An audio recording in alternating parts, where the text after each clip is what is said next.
Teacher যখন নিজেই প্রশ্নের উত্তর জানে না। বলো এই কোয়েশ্চেন অ্যান্সারটা কে পারবে?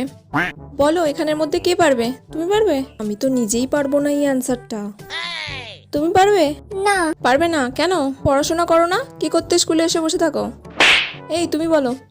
দূর বাবা, কেউ তো একটা উত্তরও বলতে পারছে না, আর কতক্ষণ এইভাবে চালাবো? বেলটাও পড়ছে না যে ক্লাস থেকে বেরিয়ে যাব, ভালো লাগে না। বলো। এই তোমরা সবাই প্রাইভেট কার কাছে পড়তে যাও? ম্যাম আপনার কাছেই। ঠিক আছে, তুমি বাদ দিয়েও তো এতগুলো স্টুডেন্ট আছো, তার মধ্যে কেউ বলতে পারছো না? ম্যাম আপনিই বলে দিন। আমি কেন বলবো? আমি বললে তো তোমরা সবাই এমনিই জেনে যাবে। তাহলে তোমরা কি করো বাড়িতে? উফ, কি জ্বালায় পড়লাম রে বাবা, কেউ তো একটা বল। সব গাধা, আমিও গাধা, তার সাথে তোরাও গাধা। বলো। নিজে তো জানি না, যা বললো তাতেই হ্যাঁ বলে দিই। শুনলে কি বললো? তুমি কেন পারলে না? শুনে নাও ভালো করে, কালকে যেন কোয়েশ্চেনটা ধরলে তুমি পারো, ঠিক আছে? উফ বাবা, এতক্ষণে ঘন্টা পড়লো, তাড়াতাড়ি পালাই।